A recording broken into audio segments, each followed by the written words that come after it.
말씀 본문을 하나 읽겠습니다. 마태복음 25장입니다.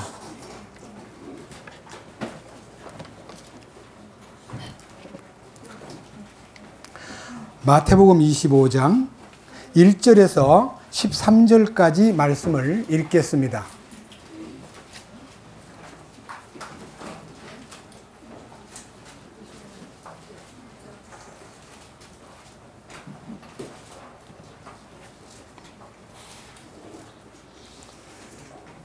마태복음 25장 1절. 그때 하늘의 왕국은 마치 자기 등불을 가지고 신랑을 맞으러 나아간 열 처녀와 같으니라. 그들 중에 다섯은 지혜롭고 다섯은 어리석더니 어리석은 자들은 자기 등불을 가져가되 기름을 함께 가져가지 아니하였고 지혜로운 자들은 자기 등불과 함께 자기 그릇에 기름을 가져갔더라. 신랑이 더디 오므로 그들이 다 졸다가 잠들었는데 한밤중에 외치는 소리가 나되 보라, 신랑이 오는도다. 너희는 그를 맞으러 나오라 하니라. 이에 그 처녀들이 다 일어나 자기 등불을 손질할 때에 어리석은 자들이 지혜로운 자들에게 이르되 우리의 등불이 꺼졌으니 우리에게 너희 기름을 나누어 달라 하거늘 지혜로운 자들이 응답하여 이르되 그리할 수 없노라. 우리와 너희가 함께 쓰기에 부족할까 염려하노니 너희는 차라리 파는 자들에게 가서 너희를 위해 사라. 그들이 살아간 사이에 신랑이 오므로 준비된 자들은 그와 함께 혼인잔치에 들어가고 문이 닫히니라. 그 뒤에 다른 처녀들도 와서 이르되 주여 주여 우리에게 열어주소서 하나 그가 응답하여 이르되 진실로 내가 너희에게 이르노니 내가 너희를 알지 못하노라 하였느니라. 그러므로 깨어 있으라. 너희가 사람의 아들이 오는 그날도 그 시각도 알지 못하느니라. 잠깐 기도드리겠습니다. 오늘 저희가 두 번째 강조하는 혼의 구원이 필수냐 선택이냐는 문제를 놓고 함께 이 말씀을 통해서 해답을 얻고자 합니다. 주님이 이미 마련해 놓으신 이 놀라운 비밀이 2000년 전부터 열려 있었지만 너무나 많은 세월이 지나는 동안에 불행하게도 많은 복음주의자들이 죄사함 하나만 똑 떨어지면 모든 것이 해결된 양 부르짖고 주장하고 있지만 우리 주님이 우리를 향하신 뜻은 우리가 거룩해지고 우리가 성숙한 신부가 되고 우리가 주님을 맞이하기에 합당한 위치에 깨어있는 자가 된다는 것이 얼마나 필요한 과목인가를 오늘 이 밤에 말씀을 통해서 충분히 알려주시옵소서. 전 시간은 혼의 구원의 정의를 함께 나누었지만 이 시간은 혼의 구원이 필수라는 사실에 대해서 눈을 열어주시고 주님 주시는 거룩한 말씀을 통해서 입증하여 영광을 나타내시옵소서. 우리 주 예수 그리스도의 이름으로 기도드렸습니다. 아멘. 지금 읽은 이 마태복음 25장 열 처녀의 비유는요, 많은 사람들이 이렇게 해석합니다. 지혜로운 처녀는 구원받은 사람이고 어리석은 처녀는 구원을 못 받은 사람이다. 이렇게 해석을 했습니다. 여러분, 어리석은 처녀가 왜 신랑을 기다립니까? 열 처녀라는 것은요, 모두를 얘기합니다.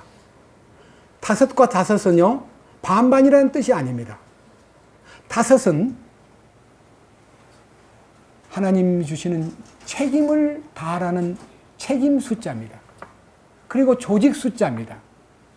예를 든다면요, 모세 오경, 구약 성경의 모세 오경 5개의 책, 이게 조직적인 숫자입니다. 조직이라는 것은요, 하나 더하기 4입니다. 하나는 하나님 숫자고 4는 세상 숫자입니다. 동서남북. 이 두 개가 합했을 때 완벽한 조직인데, 이 보세요, 조직이. 이 보세요, 손.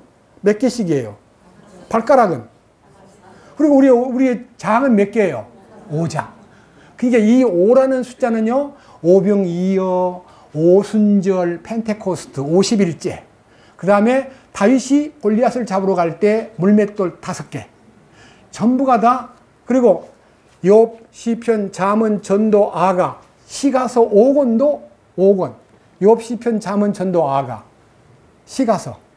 예, 하나님이 시를 통해서 당신을 나타내는 영광스러운 욥기, 인내의 주인이신 예수. 시편, 찬양 받으시기에 합당하신 예수. 잠언, 그분의 지혜를 통해서 말씀하심. 전도, 허물을 극복하신 예수 그리스도. 아가는 사랑 중에 참사랑, 영원한 사랑, 목숨보다 귀한 사랑. 이 사랑이 이 5개의 시가 속에서 정돈되어 있습니다.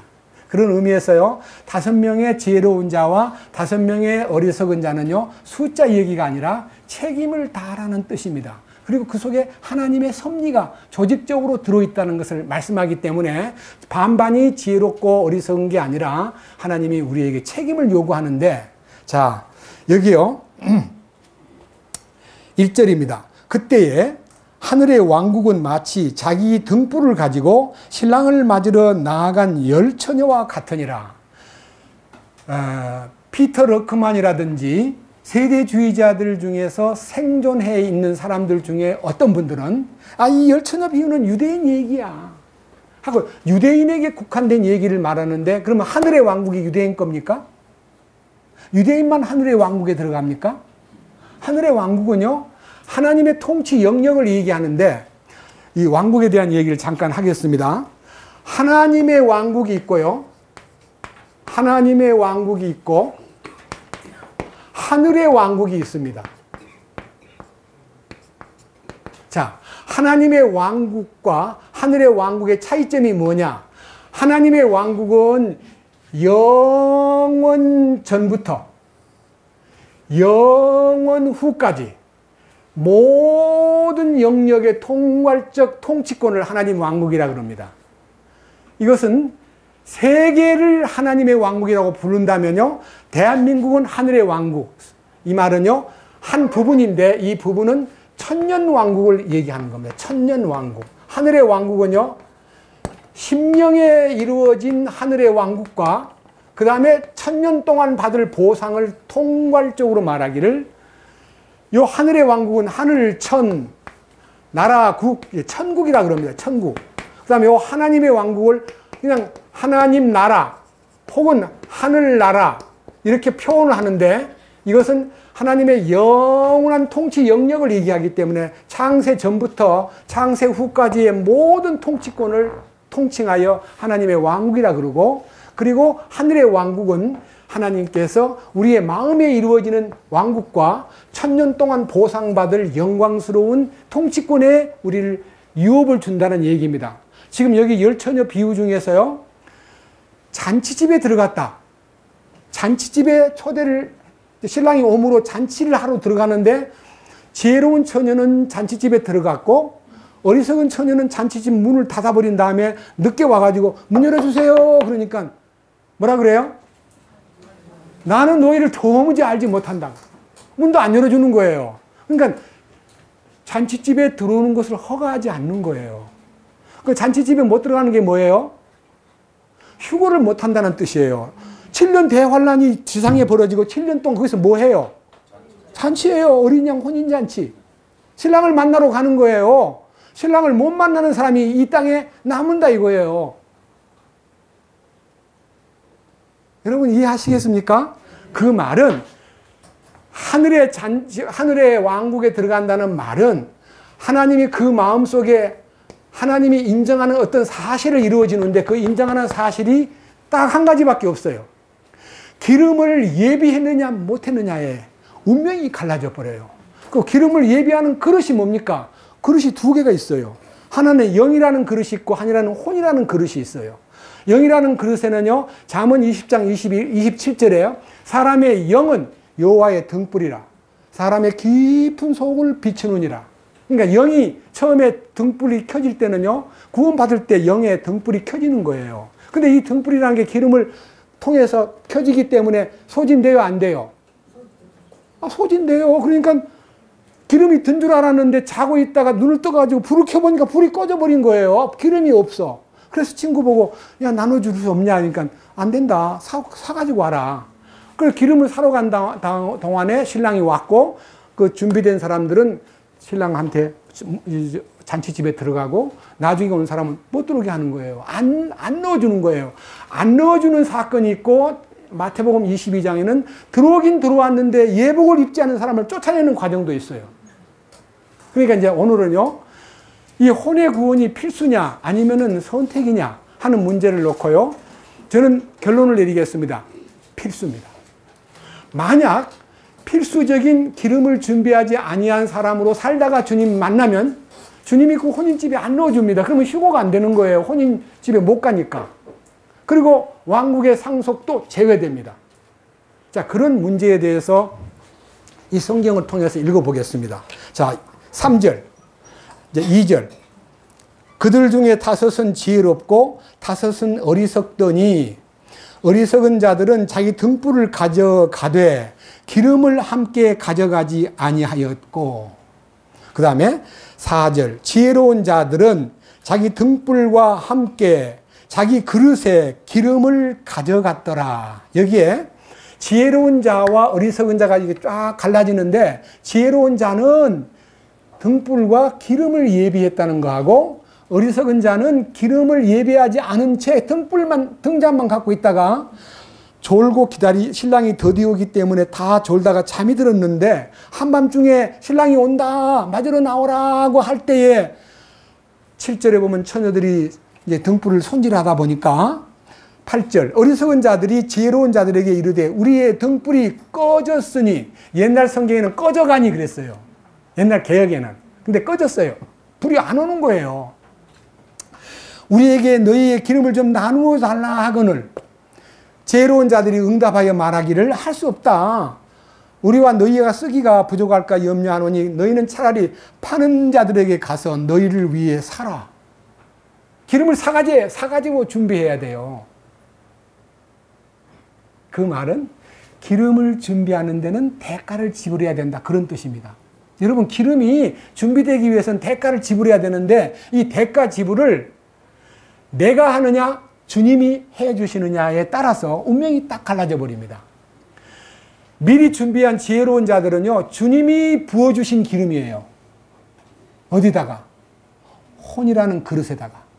여러분, 혼이라는 그릇을요, 고린도후서 4장 7절에 보면요, 이 질그릇의 보화를 가졌으니 이는 능력의 힘이 큰 것이 나에게서 나오지 않고 하나님의 의에서 나오게 하려 함이라. 이 기름 부음이라는 것은 요한일서 2장 20절과 27절에 하나님의 기름 부음이 나타난다 그랬는데, 이 기름 부음이 이 질그릇에 부어지기 위해서는 이 그릇을 비워야 돼요. 질그릇을 비워야 되는데 이 비워야 될 질그릇 안에 아까 혼의 주소가 세상이고 부패 구덩이고 세상에 금은 보화, 각종 좋은 옷감, 각종 좋은 그릇, 각종 좋은 자가용, 많은 양식, 많은 것들이 채워져 있기 때문에 그 그릇을 비워야 되는데 그것을 스스로 비울 수가 결코 없습니다.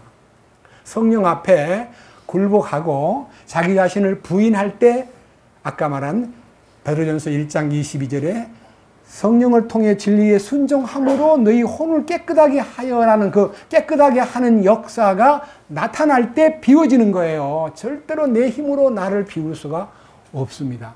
그래서 이 혼이라는 그릇에다가 성령이 채워지는 것을 성령 충만이라고 그래요. 여러분, 성령이요, 역사하는 과정 가운데 여러분, 성령을 받아야 우리 자신들이 변화가 오는데, 성령의 변화를 따라서 살려면요, 혼의 문제가 풀어져야만 성령이 거기서 작동이 되고 위계 질서가 서고 영과 혼과 몸이 정상적인 궤도를 운행하게 되어 있는데, 성령이 역사하지 않는 사람은 비정상적인 운행을 함으로써 혼이 막 앞장서 가지고 모든 일을 집행하고 모든 표현을 하고 모든 결정을 내리기 때문에 혼의 결정은 주님 볼 때 불법이에요. 그래서 마태복음 7장 21절에 이런 말씀 기억나실 거예요. 자, 제가 한번 외워보겠습니다. 나더러 주여 주여 하는 자마다 천국에 다 들어갈 것이 아니라 하늘에 계신 내 아버지 뜻대로 행하는 자라야 들어가리라. 그러니까요, 하나님 아버지를 부른다고 해서, 주님이라고 부른다고 해서 다 하늘 왕국으로 가는 게 아니라 하늘에 계신 아버지의 뜻을 따라 행하는 자라야 들어가리라고 말씀하시면서 22절에 그날에 많은 사람이 내게 와서 이르기를 주여 주여 제가 주의 이름으로 선지자 노릇하고 주의 이름으로 귀신을 내쫓고 주의 이름으로 많은 권능을 행치 아니하였나이까 하리니. 23절 그때 내가 저에게 밝히 말하되 내가 너희를 도무지 알지 못하니 불법을 행하는 자들아 내게서 떠나가라. 저는 그 말씀을요, 전도관의 박태선이나 문선명 보고 한 말인 줄 알았어요. 근데 제가 이제 고난 속에 떨어져 가지고 96년도부터 2000년도까지 긴 말로 다 못할 사망의 음침한 골짜기 가운데 딱 엎드려 있을 때 그 말씀이 제게 밝히 다가오는데, 아, 나구나. 내가 열심히 산다고 전도도 하고 주님을 위해서 청춘을 다 바쳤다고 생각했는데 내 힘으로 했구나. 내가 무엇을 했다는 것이 중요한 것이 아니라 그것을 주님이 하셨느냐, 네가 하였느냐. 그러니까 문제는요, 어떤 일을 하였느냐고 묻질 않고 누가 했느냐고 묻는 거예요. 주님이 하셨으면 합법이고 내가 한 거는 전부 다 불법이에요. 그러니까 여러분, 자기가 한 것을 내세우는 것은 주님 앞에 인정받지 못합니다. 나는 아무것도 한 것이 없고 주님이 다 이루셨습니다라고 할 때에 주님이 그걸 기뻐하는 거예요.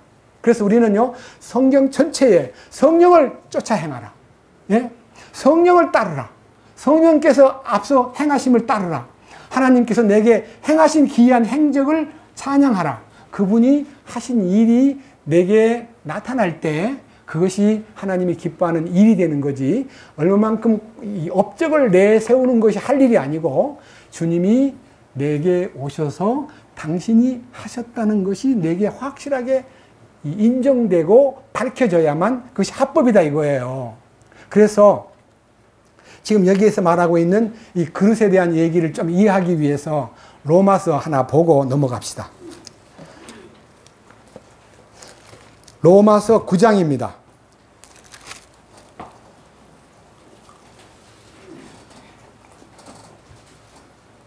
로마서 9장.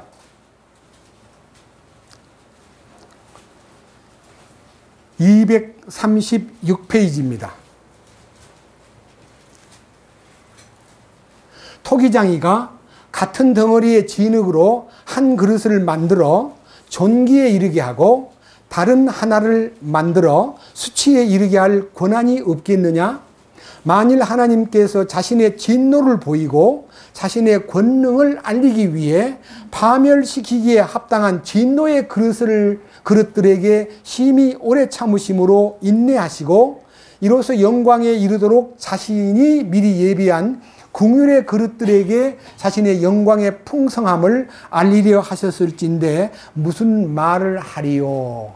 이 말은요, 하나님이 진노를 내리든지 긍휼을 베풀든지 인간이라는 그릇에다가 자기를 채우는데 그것을 누가 자기 마음대로 왜 나를 이렇게 만들었어? 왜 나를 이렇게 만들려면 좋은 그릇을 안 만들고 왜 이렇게 형편없는 그릇을 만들었어 하고 자기를 만드신 분한테 자기의 존재 가치를 하나님 앞에 원망하는 사람은 어리석다 하면서 뭐라 그랬어요? 24절. 이 그릇들은 곧 우리니, 그릇이 우리라 그랬습니다. 사람은 하나님 닮는 그릇이에요. 그런데 이 영 속에다가 성령이 하나님을 영에 속한 것을 모시고 혼에게는 예비된 그릇이기 때문에 네 그 혼을 비워가지고 주님을 담으라는 거예요. 주님을. 이 혼에다가 주님을 모시라는 거예요. 생각과 감정과 의지 속에 주님을 모시는 것이 바로 성령 충만이 되는 것입니다.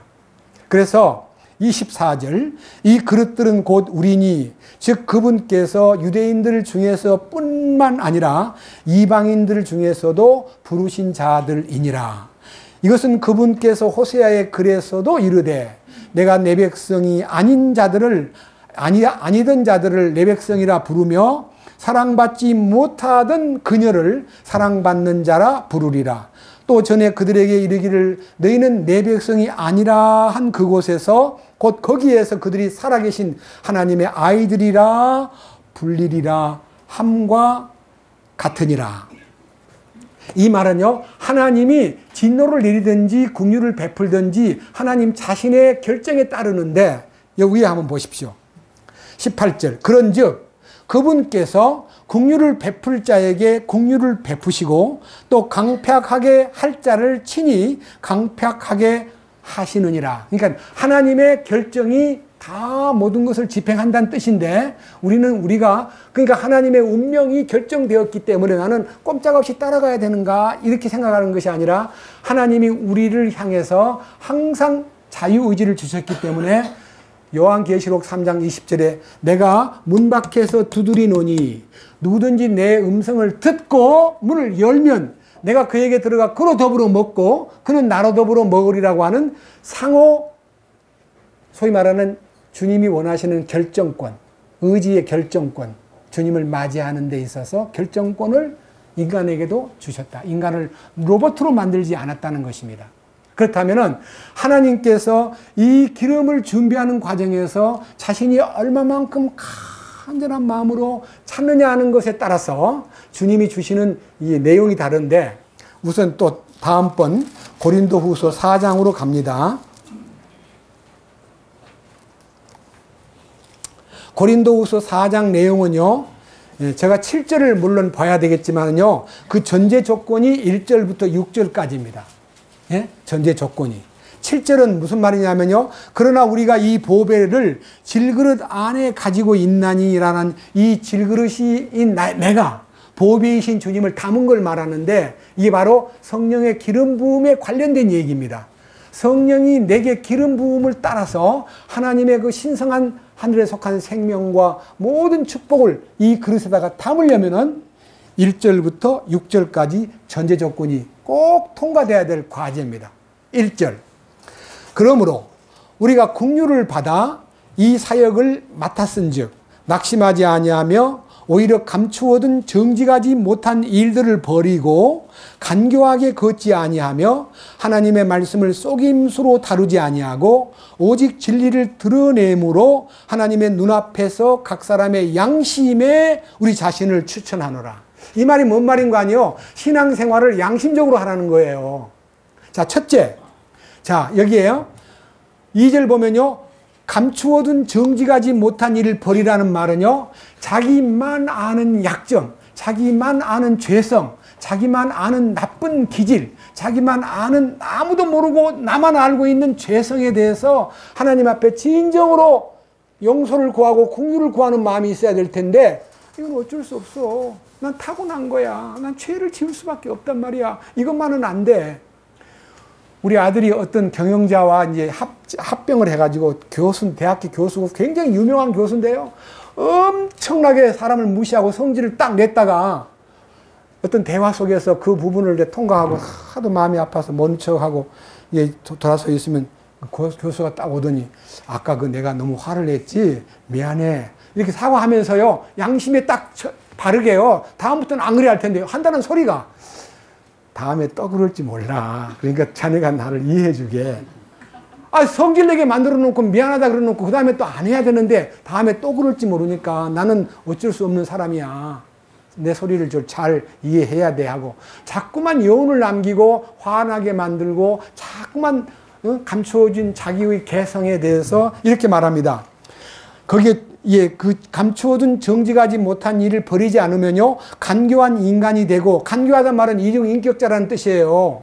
간교한 사람이 되고 하나님 말씀을 속임수로 다룬다는 말은요, 하나님 말씀이 의미가 없다, 아무 힘이 없다. 그러니까 사람이 성내는 것이 하나님의 의를 가리운다 그랬는데, 성내는 것을 너무 자주 하는 것은 양심에 어긋나는 일이고 감추어둔 자기 혼을 정당화시키는 거다 이거예요. 이 혼이라는 것이 이렇게 발광을 할 때 나타나는 현상을, 그것을 애통해하고 하나님 앞에 참으로 회개하면 좋은데, 그거를 나는 성질이 못돼서 다음에 또 그럴 거야, 그러니까 그렇게 알고 자네는 잘 견디게, 그래서 자꾸 화나게 만드는 사람이 있다 이거예요. 거의 습관적으로. 그 다음에 마지막 얘기가요, 하나님의 눈앞에서 각 사람의 양심에 우리 자신을 추천한다는 말은요, 하나님 보실 때도 내 양심이 열려 있어야 되고 사람 앞에도 그 양심이 함께 화합해야 된다 이거예요. 지금 여기에 계신 이제 소위 말하는 전도자, 저는 전도자로서 30년 넘게 전도인 생활을 했습니다. 그런데 제가 제일 경계하고 가장 싫어한 것은요, 돈과 여자 문제였습니다. 돈에 대해서 철저하게 경계하고, 여자에 대해서 철저하게 경계하고, 예를 든다면요, 집사람이 전도를 받으려고 저한테 전도 받으러 오는데 1대1로 하면 안 되잖아요. 처녀하고 총각하고. 그래서 그 옆에다가 남학생 하나를 데려다 앉혀놓고 전도를 한 거예요. 근데 이상하게요. 전도를 하는데 그래도 내가 주가 박자매고 그 학생은 이제 옆에 앉아있는 애니까요. 이 내 분위기를 잘 잡아달라고 계속 전도를 이쪽에다 하고 있는데 얘가 탕 터지는 거예요. 먼저 이 학생이 터져요.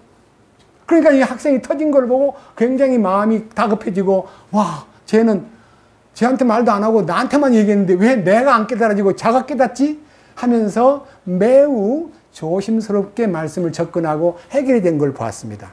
그러니까 전도를 할 때도요, 정말 주의 깊게 양심의 어긋남이 없이 누가 봐도 전도하는 사람답게 사람을 잘 다루는 방법과, 또 어떤 사람이 굉장히 돈이 많은 사람이 저한테 집 사주고 자동차를 주겠다 그래요.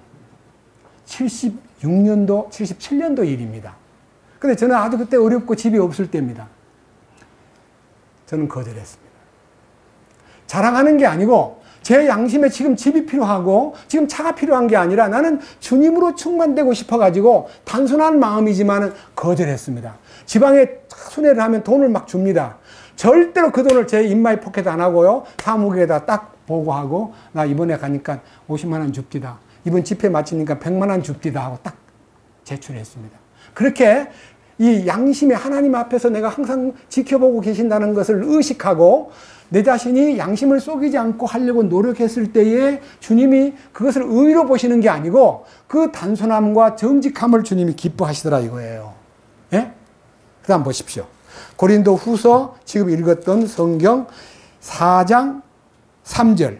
만일 우리의 복음이 가리워졌다면 하는 이 복음이요, 그리스도의 복음입니다. 이게 죄사함 받는 은혜의 복음이 아니고 그리스도의 복음, 왕의 복음, 왕국의 복음을 우리의 복음이라고 바울이 얘기했고, 이 복음이 잃어진 자들에게 가려졌느니라. 잃어버린 자라는 말은요, 양심이 화인 맞았거나 구원을 받았다 그러면서 너무 이익을 추구하고 세속적이고 자기 죄를 정당화하고 말씀을 거짓되게 다루고 불의의 속임수로 다루고 자기 속에 숨어있는 자아를 갖다가 감추어두는 사람은 주님이 기뻐하지 않는다는 것입니다.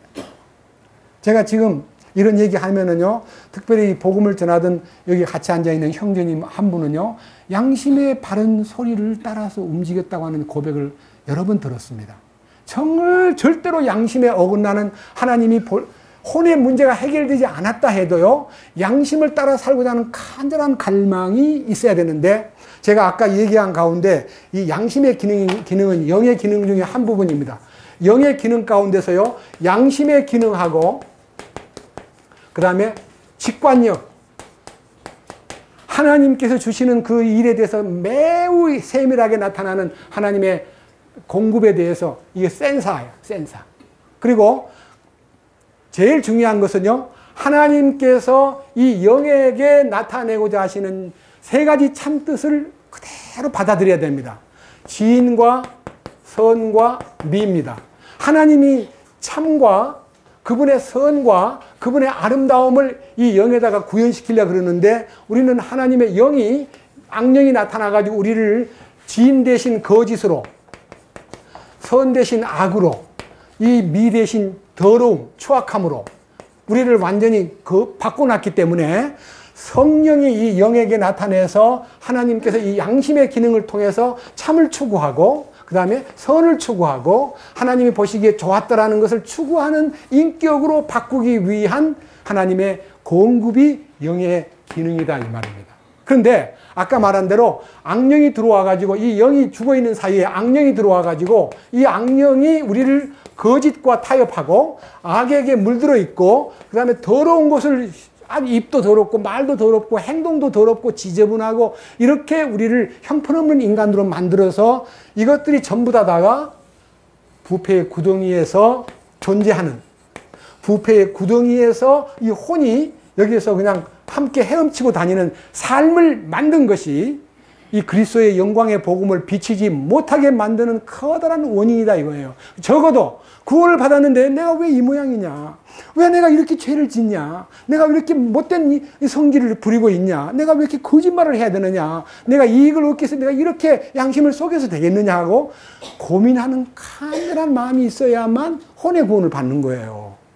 그래서 그것이 마태복음 산상복음 가운데 영이 가난한 자, 영의 가난을 느끼는 것은 내가 영이 빈곤합니다. 주여 말씀을 먹고 싶습니다. 내가 부족합니다라고 울부짖는 마음. 그 다음에 두 번째, 애통하는 자. 혼에 대해서 정말 아니다. 이건 진짜 이거는 사고 뭉치야. 이거 교만 덩어리야. 이거는 위선자야. 아니야. 이거는 정말 안 되는 거야. 하고 자기에 대해서 애통하는 마음이 있어야 하나님의 약속과 위로가 나타나는 거예요. 그리고 온유하다는 말은요, 그 온유라는 것은 다른 사람에 대한 타인을 향한 너그러운 마음과 품어주는 마음과 보듬는 마음이 그 안에서 나타날 때 그것은 주님의 능력으로 나타나는 거예요. 자, 그 다음 4장 4절입니다. 그들 속에 뭐라 그랬어요? 그들 속에 구원받았다는 사람들 속에 이 세상 신이 믿지 않는 자들의 마음을 가려. 여기서 믿지 않는다는 말은요, 히브리서 3장에 있는 광야 생활을 통해서 만나가 내려지고 반석에서 물이 나오고 불기둥과 구름기둥이 있고 그리고 하나님의 손길이 나타나 있음에도 불구하고 믿지 않고 자꾸만 애굽을 그리워하고 자꾸만 모세를 향해서 원망하고 자꾸만 감사 대신에 불평이 나오는 것을 일컬어 믿지 않는 마음이 그랬습니다. 마음을 가려 하나님의 형상이신 그리스도의 영광스러운 복음, 그리스도의 영광스러운 복음이란 말은 부활의 능력, 그 그리스도의 영광스러운 부활의 능력이 그들에게 비치지 못하게 하였느니라. 누가? 이 세상 신이.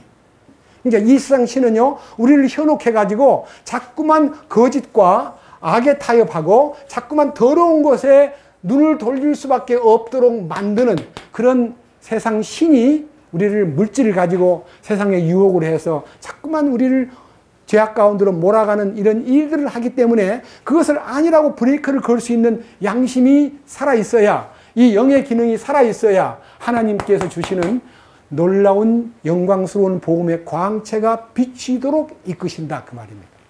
이 혼의 구원을 받기 위한 준비예요. 그 다음 5절, 우리는 우리 자신을 선포하지 아니하고 오직 주 대신 그리스도 예수님과 예수님으로 인하여 너희의 종된 우리 자신을 선포하노니.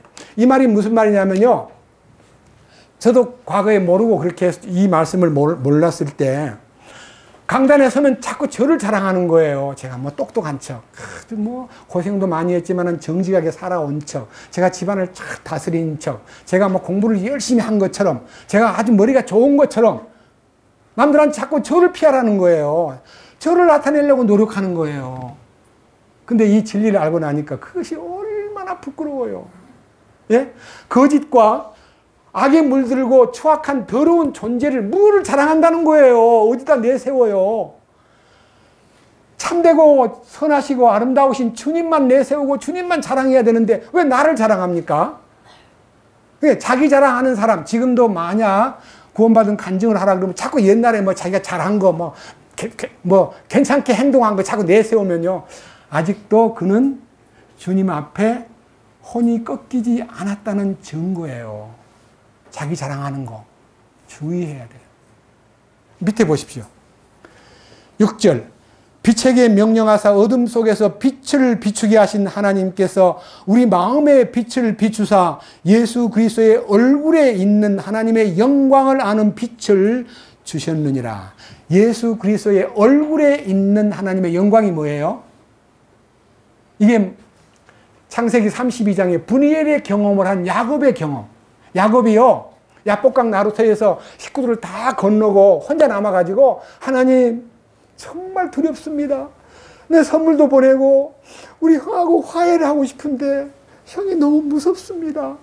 아니 400명이나 거느리고 나를 때려 부시려고 온 것 같은데 어떻게 하면 좋습니까?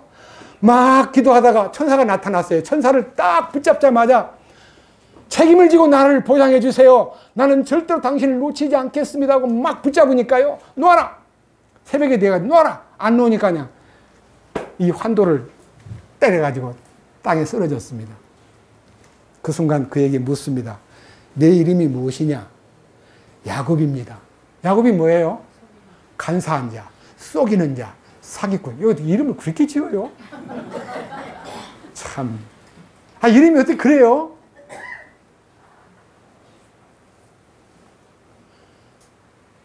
그러니까 하는 말이, 네 이름을 이제부터는 그렇게 부르지 마. 네 이름이 이스라엘이라고 하라. 이스라엘. 이스라엘이 뭐예요? 하나님과 겨루어 이겼다. 그러니까 뭐예요? 승리가 너에게 왔다 그래요? 쓰러져 있는 사람한테 승리를 주는 거예요. 그 순간 그는 감사가 넘쳐서 막 어쩔 줄 모르고 이따가 눈을 떠보니까 아주 해가 팍 솟구쳐 올라오는데 그 해돋음 안에 하나님의 얼굴이 딱 보이는 거예요. 아하, 어젯밤 그 천사가 하나님이셨구나. 내가 하나님을 뵙고도 죽지 않았구나. 하나님의 얼굴을 배운 것 감사합니다. 하나님 감사합니다. 그래서 자기가 그 씨름에서 위골된 장소를 브니엘이라고 이름을 붙였습니다. 브니, 얼굴, 엘, 하나님. 하나님 얼굴이에요. 하나님 얼굴을 배운 그는, 하나님의 얼굴을 배운 그는 무섭고 원수처럼 보였던 형을 만나는 순간에 그 형이 하나님 얼굴같이 보였어요. 창세기 33장에 에서를 만나는 순간 야곱이 이렇게 말합니다. 형을 배우니 하나님 배운 것 같습니다.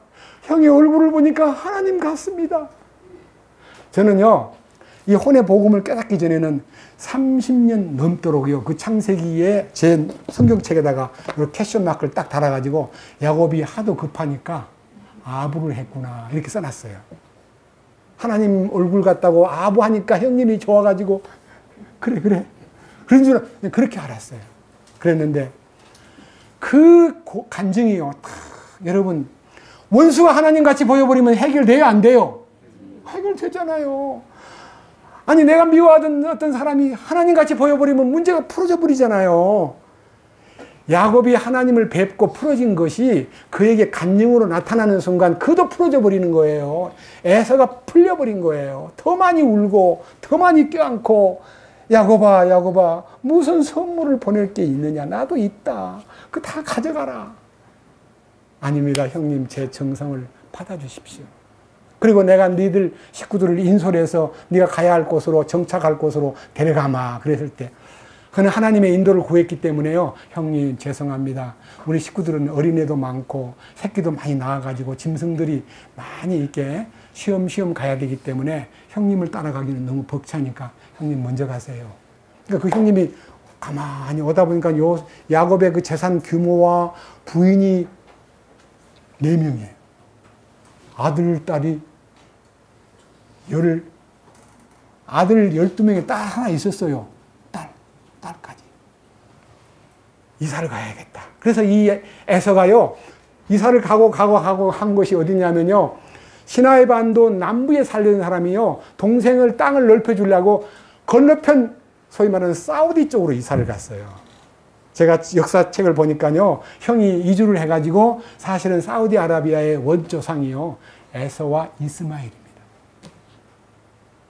그렇게 화해한 거예요. 근데 지금까지 미묘한 갈등을 갖는 것은요, 하나님의 경륜을 안고 있는 어떤 뜻을 이루기 위한 것이지, 결코 하나님이 뭐 이렇게 몰라가지고 이렇게 내버려 둔 게 아니고, 그 속에 하나님의 경륜을 이루기 위한 민족적 어떤 과업이 있기 때문에 사우디아라비아와 이스라엘이 지금까지 철천지 원수처럼 보이지만은 사실상 사촌간입니다. 자, 그 말은 다 두고요. 자, 그 다음 보십시오. 6절. 빛에게 명령하사 어둠 속에서 빛을 비추게 하신 하나님께서 우리 마음의 빛을 비추사. 창세기 1장 1절에요. 하나님이 태초에 하나님이 천지를 창조하시니라는 말씀 다음에 땅이 혼돈하고 공허하며 흑암이 깊음 위에 있고 하나님의 신은 수면에 운행하시니라. 3절. 하나님이 가라사대 빛이 있으라 하심에 빛이 있었고 그 빛이 하나님 보시기에 좋았더라고 하는 그 빛을 보여주신 그분께서 이 빛이, 보세요. 빛에게 명령하사 어둠 속에서 빛을 비추게 하신 하나님께서 우리 마음에다가 빛을 비추사. 이 빛이 무슨 빛이냐면 햇빛이 아닙니다. 그리스도의 영광스러운 빛입니다.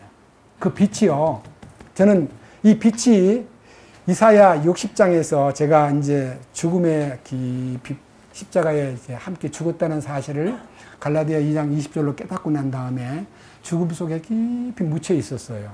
누가 저한테 부활을 안 가르쳐 주기 때문에 저 혼자 약 4년이 넘도록요, 어둠 속에 제가 죽음이라고 하는 그 캄캄함 속에 묻혀 있었는데, 나중에 주님께서 일어나라, 빛을 발하라 하는 말씀이 딱 보여지면서 제 속에서 부활의 생명과 그 빛비춤이 나타나면서 이 복음을 전하기 시작한 것이 2005년도 첫 주일부터 말씀이 열린 거예요. 그때 그 말씀이 마태복음으로 입증됩니다. 마태복음 여러분 보시면요, 그것은 제가 실력이 있어가지고 선포한 게 아니라요, 빛을 비추라고, 일어나서 빛을 비추라는 명령에 의해서 제가 부활의 그리스도를 나타내기 위해서 우리 속에, 우리 마음에 예수 그리스도의 얼굴에 있는 하나님의 영광을 아는 빛을 주셨다고 하는 이 빛이요, 뭘로 바뀌냐? 방금 6절 이하에 있는 7절. 그러나 우리가 이 보배를 질그릇 안에 가지고 있나니 이것은 뛰어난 권능이 하나님에게서 나하며 우리에게서 나지 아니하게 하려 함이라. 권능의 원천. 그러니까 모든 능력이 주님께 있고 나는 그 능력을 그냥 누릴 뿐이지, 내가 무슨 능력을, 우리 옛날에 못 모르고 막 주여 능력을 주시옵소서, 성령을 충만케 해 주시옵소서, 강하고 담대한 멋진 주의 종이 되게 하여 주옵소서, 이기는 자가 되게 하여 주옵소서, 이렇게 기도했는데 이제는 그게 하나도 없어버렸어요. 그걸 구하는 게 아니라 주님이 이기는 자로 내 안에 오셨고, 주님이 빛으로 내 안에 오셨고, 주님이 자기 일을 하기 위해서 내 안에 오셨기 때문에 뛰어난 권능이 그분에게만 있는 거지, 나는 아무것도 아니에요. 나는 그냥 질그릇이에요. 내 존재에 대해서 평가를 아무런 귀한 그릇, 금그릇 이런 게 아니고 나는 그냥 질그릇이다. 주님이 내 안에 오셔가지고 당신을 나타낼 거다. 이거를 믿기 때문에 마음속에서 어떤 일이 벌어졌느냐, 이 일이 벌어졌습니다. 8절. 우리가 사방에서 고난을 당하나 괴로워하지 아니하며 난처한 일을 당하나 절망하지 아니하고 핍박을 받으나 버림받지 아니하고 거꾸로 뜨림을 당하나 망하지 아니하고. 그러니까 어떤 문제가 와도요, 조금도 미동이 안 되고 마음속에서 걱정이 안 되고, 주님 이거 웬일입니까? 라고 묻질 않고요, 무슨 일을 또 나타내고자 이런 일이 오는구나 하고, 집안에 집사람한테 무슨 일이 오든 애들한테 무슨 일이 오든 저는 절망하지 않았습니다. 주님, 무엇을 보여주시려고 이런 일이 왔는지 기다리겠습니다. 기다리는 마음이 되더라고요. 그러면서 내가 할 일이 뭐냐? 나의 할 일. 이 10절과 11절이에요. 제가 읽을 때 여러분들 가만히 들여다보세요. 우리가 종종 주 예수님의 죽으심을 몸에 жил머지면, 맞아요?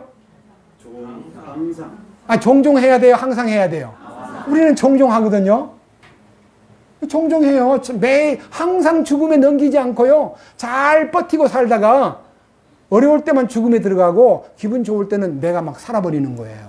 그래서 항상 죽음에 넘기운 자가 되고 예수님의 생명이 우리 죽을 몸 안에 나타나게 하려 함이라는 말은요, 주님을 나타내기 위해서 존재한다는 것을 지키는 것이 뭐냐?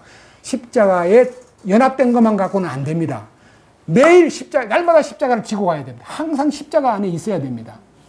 그러니까 우리 신앙생활은 십자가를 날마다 짐으로써 진행이 되고 유지가 되는 것이지, 옛날에 십자가에 연합됐다는 거 하나만 믿고는 내 마음대로 사는 거 아닙니다. 완벽해진 거 아닙니다. 내가 죄 짓지 않은 존재가 된 거 아닙니다. 주님이 공급해야 되고, 주님이 나서야 되고, 주님이 집행해야 되고, 주님이 주장해야 되는 겁니다.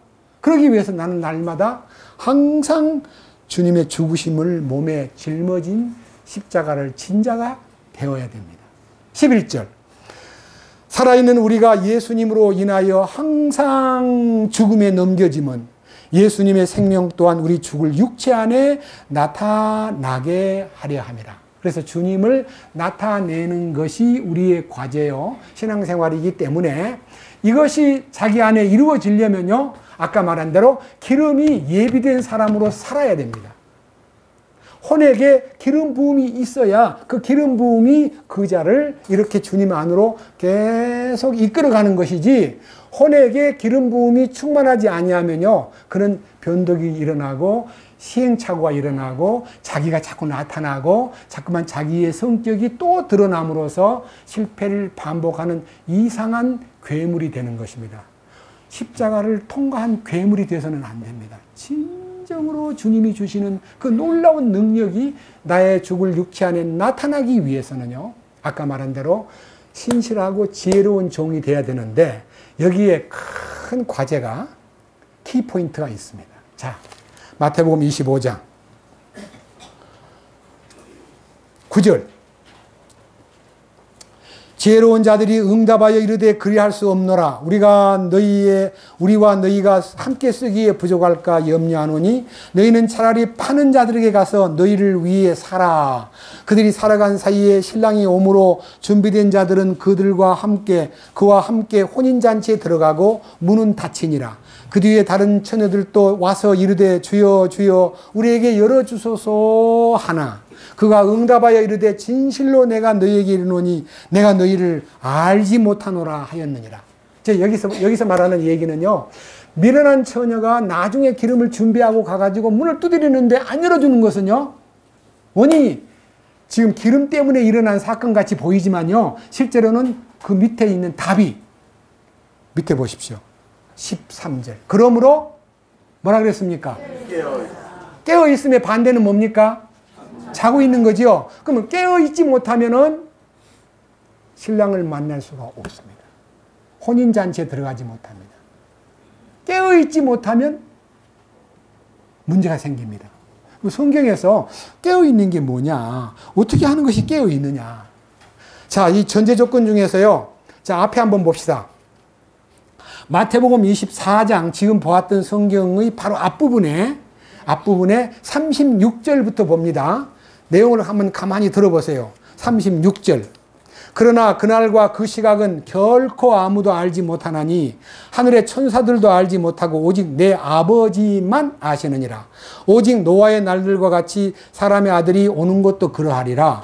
홍수 이전에 노아가 방주에 들어가던 날까지 그들이 먹고 마시고 장가가고 시집가고 하면서 홍수가 나서 그들을 다 쓸어버릴 때까지 알지 못하였나니 사람의 아들이 오는 것도 그러하리라. 그때 두 사람이 들에 있을 터인데 하나는 붙잡혀가고 하나는 남겨질 것이요, 두 여자가 방앗간에서 맷돌을 갈고 있을 터인데 하나는 붙잡혀가고 다른 하나는 남겨지리라. 여기에서 우리가 지금까지 세대주의적인 관점에서 배운 게 뭐냐?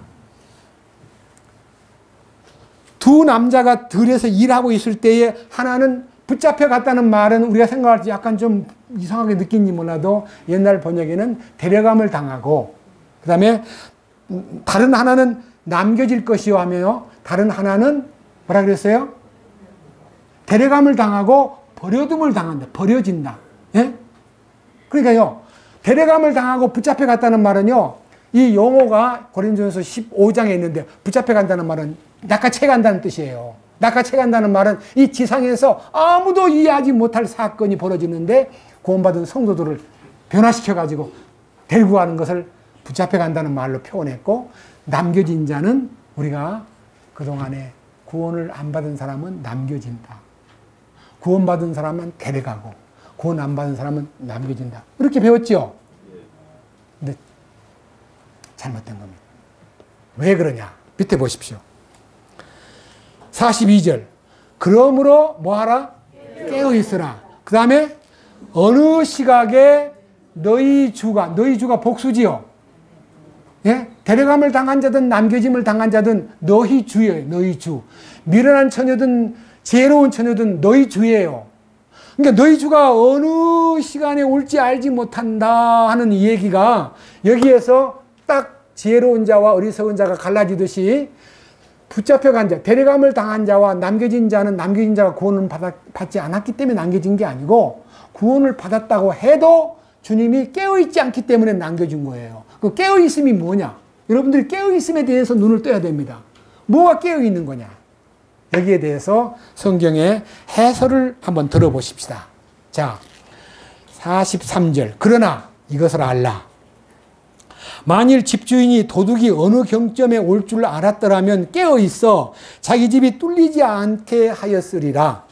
그러므로 너희도 준비하고 있으라. 너희가 생각하지 않은 시각에 사람의 아들이 오느니라. 여기에 깨어 있으라는 말과 똑같은 말씀이 준비하고 있으라. 옛날 개혁에는 예비하고 있으라. 준비하고 있으라.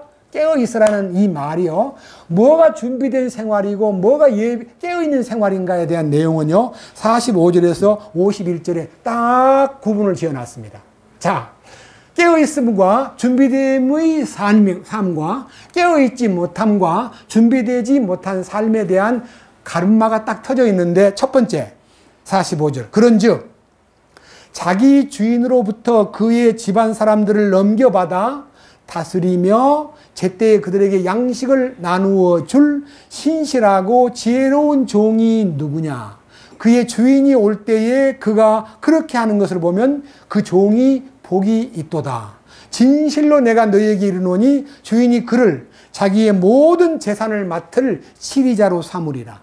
그리스도의 공동 상속권에 참여할 수 있는 권한을 주는데 그 대상자가 지혜롭고 신실한 자입니다. 그러니까 지혜롭고 신실한 종은요, 하나님의 말씀을 때를 따라 공급받아 가지고 이 교제 가운데 베푸는 그 무리 안에 들어있는 사람이라 뜻입니다. 저는 제가 여기 여러분들 앞에서 시절을 따라서 열매를 맺는 역사같이 지금 저희가 13년 동안 달려오면서 로마서를 통해서, 사도행전을 통해서, 혹은 요한일서를 통해서, 혹은 아가서를 통해서, 혹은 베드로 전서와 베드로 후서를 통해서, 혹은 히브리서를 통해서 우리가 얼마만큼 깨어있고 준비된 삶을 살아야 되겠구나 하는 것에 대한 각성과 실제적인 준비라는 많은 깨우침이 우리 안에 일어났고 그것이 지금 바깥으로 번지고 있습니다. 이 축복이 우리한테 신실하고 지혜로운 종의 역할을 하는 교제 가운데 여러분이 함께 무리가 되어 있다는 것이 큰 행운입니다. 감사해야 됩니다. 자, 그런데 문제는요, 48절. 이것이 미련한 자의 편이고 깨어있지 못한 자요, 그 다음에 준비되지 못한 자의 위치에서 어떤 일이 벌어지는가. 48절. 그러나 그 악한 종이 마음속으로 이르기를 내 주인이 오는 것을 늦추시는구나 하며. 지금 이 한국 땅에요, 다른 나라는 잘 모르겠습니다. 제가 안 가봤기 때문에. 그리고 그리스도인들의 정보가 별로 없기 때문에 모르지만은요, 이스라엘 정보는 조금씩 듣고 있지만요, 한국 땅에 지금 정보가 어떻게 와 있느냐 하면요, 한국의 복음주의자들이요, 예수님이 언제 온다 그랬냐 그러면요, 자, 보세요. 이스라엘 민족이 1948년 5월 14일 날 독립했습니다. 그래서 이게 한 세대가 지나가기 전에 이 모든 일이 이루리라 하는 한 세대가 언제냐면요, 40이든지 50이든지 두 그 중에 한 세대가요, 40년 내지 50년이라고 계산해가지고요, 여기 보세요. 40년이라 그러면요, 88년입니다. 이 88년에서 뭐라고 얘기하냐면요, 서기 예수님 오신 것이 BC 4년입니다. 그래서 마이너스 4가 왔기 때문에 이걸 4를 더해야 돼 92년이에요. 92년이 재림한다고 했어요, 안 했어요? 휴거 사건. 살렘 키르반, 대유성 지구의 종말. 그 다음에 엄청난 책들이 팔리면서 92년 10월 28일 날 휴거된다고 그랬죠. 우리들도 그 틈바구니에서 담이 성교에 그건 아니야. 그러면서 우리는 뭐라 그랬어요? 2000년 안에는 오실 거야. 그래서 애도 많이 낳으면 안 돼. 그 애 하나만 낳는 사람 많아요. 제가 알고 있는 분도 애 하나만 있어요. 곧 오실 때가 되는데 무슨 애를 많이 낳아가지고 그거 어떻게 하려고 그래 하고 2000년 안에 오신다는 얘기를 권 목사님도 분명히 하셨습니다. 내가 살았을 때 전에 주님 오실 거야. 근데 그분은 96년도에 별세하셨습니다. 2000년이 지나고 2017년이 되었습니다. 그게 뭐예요? 이번에요, 조금 전에 여러분 2017년 9월 28일 날 예수님 온다고 또 세계 뉴스가 막 떴어요. 본 적 없어요? 대단했어요. 그것도 사기예요. 그건 뭐냐? 아무도 모른다 그랬어요. 다만 주님이 필요할 때는 알려주지만 그날과 그때는 아무도 모른다는 말이 원칙이 돼야 되는데 어디서 알아가지고 그거를 얘기합니까? 제가요, 68년도 4월 달에 제대를 했는데요. 이제 어느 교회에 이상한 장님 한 분이 나타나가지고 막 신령한 소리를 하니까요. 전도사님, 그리고 우리 어머니도 집사니까 집사님, 여러분들이 둘러 앉아가지고 기도를 하는데 이분이 이제 장님이 기도를 해요. 저도 옆에 있었어요. 막 주님이 어느 날 온다는 날짜를 계시하면서 막 소리 지르니까 아멘, 아멘. 제가 벌떡 일어나가지고 기도를 중지하세요. 이 사람 사기꾼입니다. 어디 주님 날짜를 정해놓고 온다고 했어? 당신 어디서 왔어요? 성경에 어디 그런 게 있습니까? 왜 이런 걸 보고 아멘 아멘 하는 거예요? 정신 차리세요. 그래서 막 흩어버렸어요. 제가 그때 25살 때입니다. 미쳤어, 미쳐, 이 사람. 그 사람이 장님이니까요. 그냥 쑥 가더라고요. 사실요, 날짜를 대가지고 소리 지르는 사람 다 신령한 사람이 아니고 거짓 사기꾼들입니다. 자, 그런데 문제는 이 악한 종이 48절 이하에서 무엇을 하느냐 하면요. 주님이 오는 것을 늦추시는구나. 주님이 늦추시는구나. 게 뭐예요? 지금 한국 땅에 휴거 얘기만 하면 다 이단이 돼버려요. 휴거 92년도에 사기 나가지고 다 부도가 났는데 뭔 휴거만 설교하면 대부분 다 이단으로 취급하니까 지금 복음주의자들이 휴거 얘기를 복음 전도하는데 안 해요. 그게 뭐예요? 뭐라 그래요? 오시는 시간을 늦추시는가 보다. 막연하게. 저는 그렇게 생각하지 않습니다.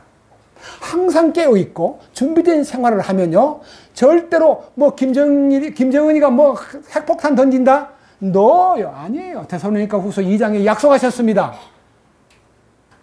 거룩한 무리들이 떠날 때까지 지키는 자, 막는 자가 계신다는 걸 잊어서는 안 됩니다. 한국 땅에 함부로 핵폭탄 날아오지 않습니다. 하나님이 우리를 지키십니다. 상속권자들이 여기 수두룩이 있는데 아니 거기다 핵무기를 사용해서 우리를 골탕 먹인다고요?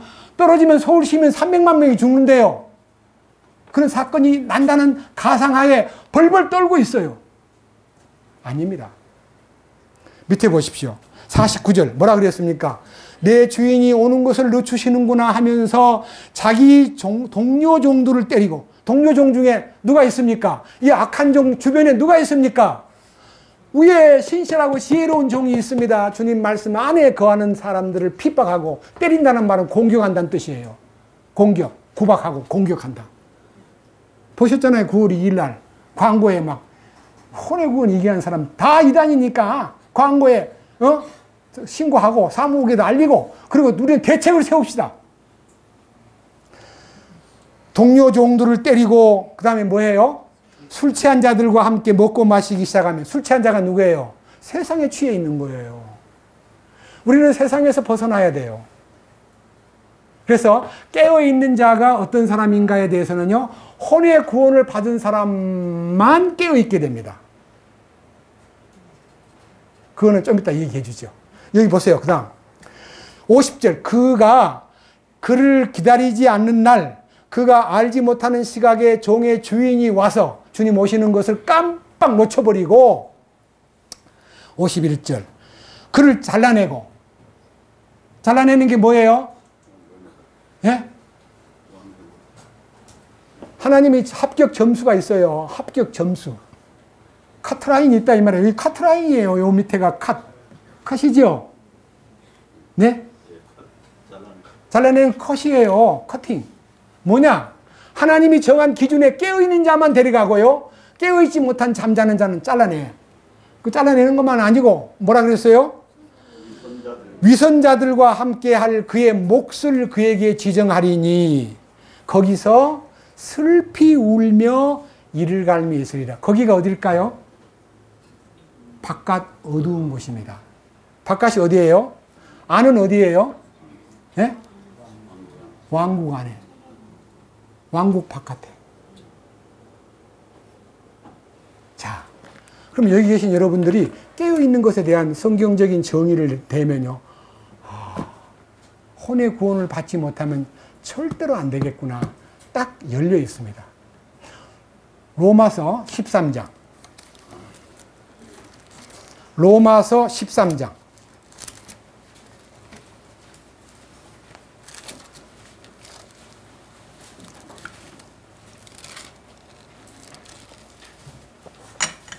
11절.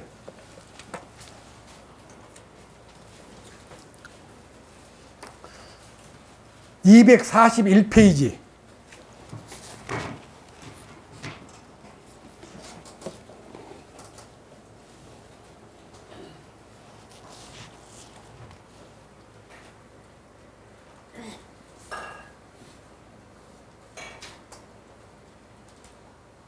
자, 11절. 또 때를 알거니와 지금이 우리가 잠에서 깨어야 할 바로 그때이니 이는 지금 우리의 구원이 우리가 믿었을 때보다 더 가까이 있기 때문이라. 밤이 많이 지나고 낮이 가까이 왔으니 그러므로 우리가 어둠의 행위를 벗어버리고 빛의 갑옷을 입자. 낮에 하듯이 우리가 정직하게 걸으며 흥청거리거나 술 취하지 말고 침실을 더럽히거나 방탕하지 말며 다투거나 시기하지 말자. 오직 너희는 주 예수 그리스도로 옷 입고 육신의 정욕을 채우기 위하여 육신에게 기회를 주지 말라. 여러분, 육신에 기회를 주고 육신의 정욕을 따르는 게 뭐예요? 혼이 변화를 안 받으면 육신의 정욕을 추구하게 되고, 혼이 십자가에 못을 박는 경험을 하면 갈라디아 5장 24절에 그리스도에 속한 사람들은 세상을 육체와 함께 정욕과 애착을 십자가에 못 박았느니라. 정욕이 못 박힌 사람은 정욕을 발동하지 않습니다.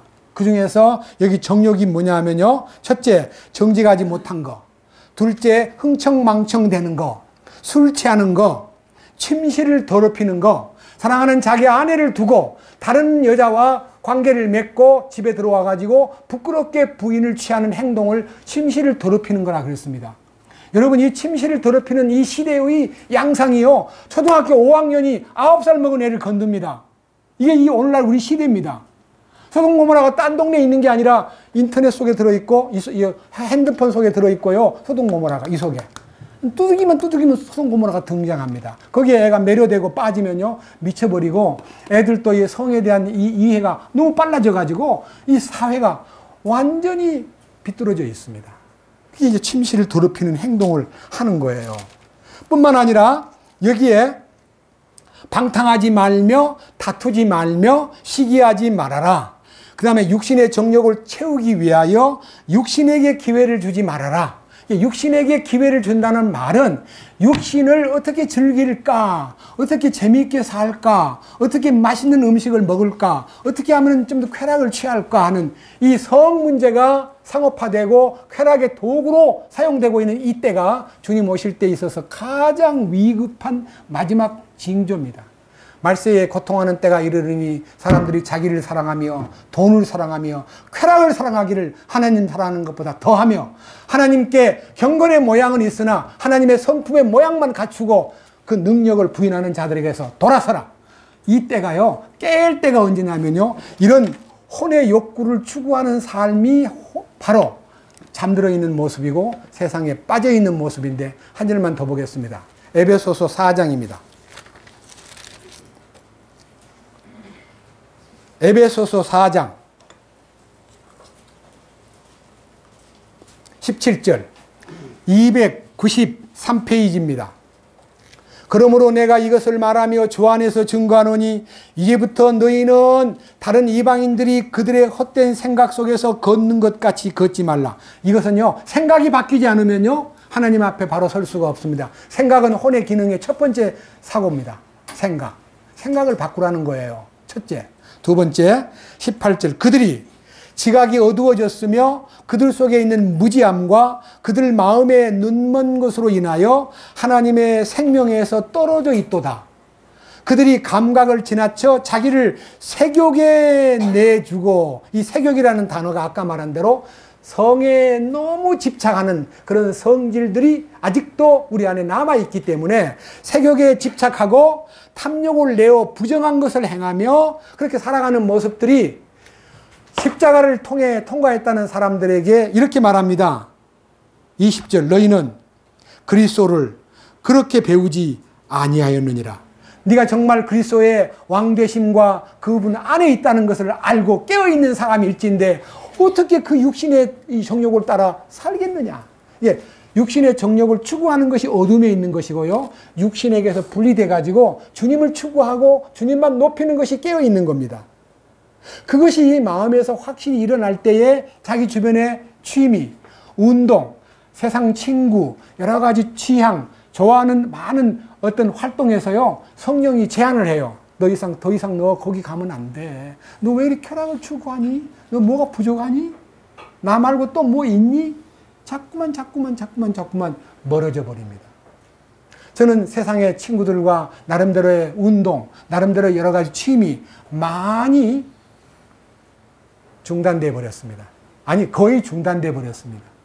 세상을 추구하는 마음이 전혀 없습니다. 갈라디아 6장 14절 이하에 내가 세상을 대하여 십자가에 못 박혀 있고 세상 또한 나에 대해서 그러하다고 나는 십자가만 자랑할 수밖에 없다는 것이 생활 속에서 나타나는 것이 여기 보세요.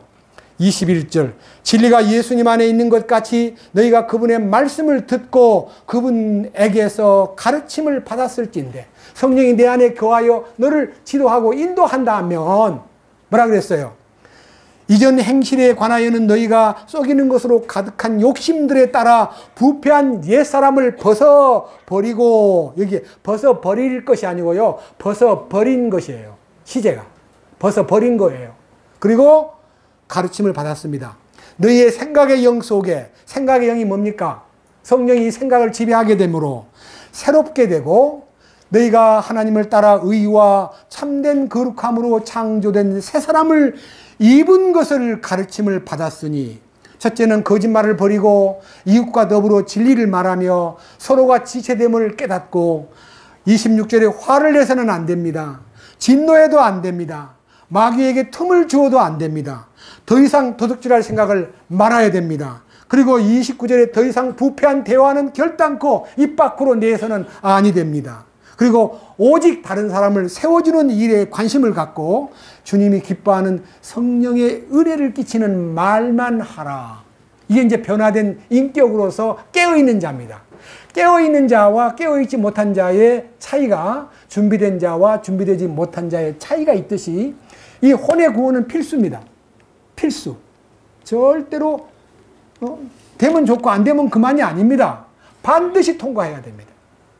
혼의 구원을 통과하지 못하면 이렇게 인격적 변화, 성질이 변화되고 삶의 목표가 변화되고 친구가 바뀌어지고 세상에 대해서 단절하고 이게 안 됩니다. 하려고 결심해도 안 되는 거예요. 자기 힘으로는 못해요. 주님이 오셔가지고 주선해서 그것들이 하나씩 펼쳐지는 것이지 내가 하는 거 아닙니다. 예, 내가 죄 안 짓는 게 아니라 내 안에 오신 주님이 죄 안 짓도록 돌보는 거지 내 힘으로 무엇을 이루는 것이 결단코 아니라는 점을 아셔야만 됩니다. 그래서 혼의 구원은 필수입니다. 적당히 선택해가지고 되면 좋고 안 되면 그만이고가 아닙니다. 만약 혼의 구원을 받지 못하면 예비된 그릇에 세상이 담겨 있으면 주님이 기름 부음이 불가능합니다. 비우라는 거예요. 어떻게 비워지냐? 주님의 기름 부음이 나타나면 나도 모르게 싹 비워져 버립니다. 순간적으로. 보세요. 제가 지금 배가 고파가지고 썩은 사과를 들고 있습니다. 야, 그거 놔. 그거 놓으면 막 좋은 거 줄게. 아무것도 안 보이는데 이걸 놓으라니까 놔요, 안 놔요? 절대 안 놓지요. 내가 배고파 죽겠는데 뭘 놓으라 그래. 근데 만약 빵을 들고 와가지고 야, 이거 먹어. 그러면 어떻게 되겠어요? 썩은 사과 들고 있다가 감사합니다. 그때 떨어져요. 그러니까 세상 버리는 것은요, 주님 주신 축복을 받는 순간에 떨어지는 것이지 세상을 버려야 내가 주마가 아닙니다. 주님 주신 것이 너무 크기 때문에 그거 받다 보니까요, 금방 내 손에 들고 있던 그거를 버리고 나서 아이고 내가 이렇게 좋은 걸 주시니까 에이구 발로 밟아버리잖아요. 제가 노트를 밟았지만요, 그래 안 그래요? 그래요. 변화되는 것은요, 주님 주시는 것을 받는 순간에 떨어져 나가는 거지 버려야만 준다가 아니에요. 주님 그렇게 잔인한 분이 아니에요. 그 큰 선물, 혼의 구원과 그 축복을 탁 주는 순간에 주님 감사합니다 하고 받는 순간에 내가 들고 있던 것이 떨어져 나가가지고 떨어지는 순간에 뭐가요? 흙이 묻고 아이고 내가 저걸 먹으려고 그랬어. 아이고 저걸 나 이거나 먹어야지. 좋은 게 탁 보이면요, 저절로 나를 버리는 겁니다. 주님을 찬양합니다. 아멘. 주님 감사합니다. 오늘은 혼의 구원이 필수라는 점에 대해서 마태복음 25장에 있는 열처녀 비유를 통해서 확실히 알았습니다. 대가 지불을 한다는 것은 우리가 대가를 지불하는 게 아니라 주님이 이미 지불해 놓았고 영수증을 보여주시면서 너희는 준비되었다. 너희는 다 이루어졌다. 너희는 주님이 준비된 축복 안으로 상속 유업이 결정되어 있다는 놀라운 결정을 따를 때에 우리의 눈이 열리고 그 은혜로 인하여 내가 좋아하던 세상과 내가 거머쥐고 있던 모든 것이 내 손에서 떨어져 나간다는 사실을 알았습니다. 이제 우리를 주님의 크신 축복 안으로 이끄시옵고 남은 시간도 말씀으로 채워주시옵소서. 우리 주 예수 그리스도의 이름으로 기도드렸습니다. 아멘.